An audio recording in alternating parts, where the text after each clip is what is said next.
Carlos Pereira, também a sua leitura, enfim, a forma como tem acompanhado esta questão relacionada com a Venezuela. Não, eu antes de mais gostava de fazer um comentário a este exercício que a senhora deputada Sara Madruga é o exercício que vocês fazem aqui, semanalmente na Assembleia da República. sobre o tentar demonstrar que paralelismo entre o regime da Venezuela e aquilo que estamos a fazer em Portugal, que me parece, na verdade, algo um bocadinho muito típico daqueles programas de Monty Python, é uma coisa de nonsense completo. Ninguém que nos está a ouvir hoje sequer associa esse raciocínio que a senhora deputada fez àquilo que se está a passar em Portugal, até porque nem me lembro de nenhuma nacionalização que tenha sido feita com este governo, e lembro-me apenas de reversões que foram feitas de forma muito apropriada por coisas muito mal feitas pelo vosso governo. Mas isso é uma questão da TAP, não é? Nós falamos depois. Sim, não se sabe ainda que sobre o tema propriamente dito, eu acho que nós precisamos, na verdade, dar um impulso diferente àquilo que é a necessidade de proteger a comunidade de imigrantes na Venezuela.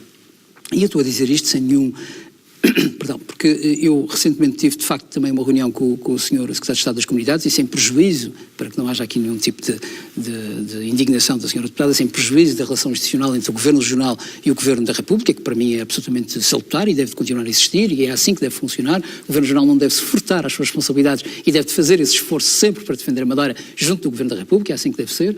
Mas independentemente disso, eu, enquanto líder do Partido Socialista, pedi uma reunião ao Sr. Secretário de Estado para avaliar a situação na Venezuela e perceber o que é que está a ser feito. E na altura propus e defendi isso mesmo com convicção, e vou esperar qual é a resposta do Governo da República sobre isso, para fazermos um grupo de trabalho que envolva o Governo Regional, o Governo da República e eventualmente até deputados da Assembleia da República, de maneira a podermos acompanhar a situação da Venezuela, porque eu acho que é absolutamente essencial que isso seja feito assim.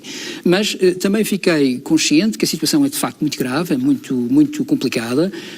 Temos ali problemas sociais muito grandes, ou seja, há uma comunidade madeirense que vive com problemas graves do ponto de vista económico e que passa dificuldades muito severas, e isso também preocupou-me porque tive a informação que, por exemplo, nos últimos 4 anos do governo do PSD-CDS diminuíram drasticamente aquele que era o fundo de apoio às comunidades imigrantes, e penso que sabe disso, o Zica.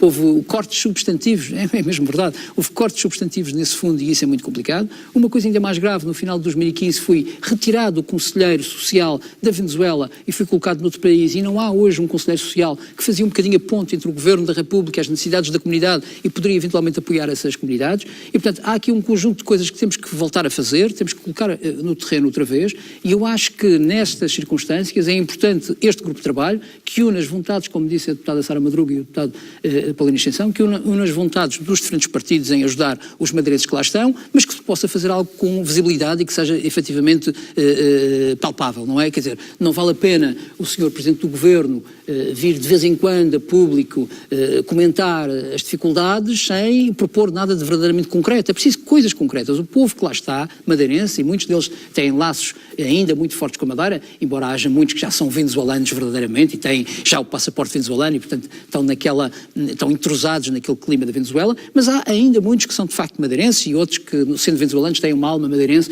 e essas pessoas têm que, de facto, ter o apoio nosso, até porque em algumas circunstâncias eles podem também ser muito úteis, entre aspas, sem nenhum sentido pejorativo, àquilo que é a Madeira e àquilo que é o desenvolvimento da Madeira. E, portanto, eu acho importante que haja um impulso novo, um impulso diferente, e que se passe um bocadinho da lógica das palavras e das bocas daqui para ali, que o Governo tem que fazer, que o Governo faz, e se faça algo concreto. E a proposta que eu fiz da criação de um grupo de trabalho é isso mesmo, termos um grupo de trabalho com uma agenda e com um plano de trabalhos que seja concreto para essas matérias.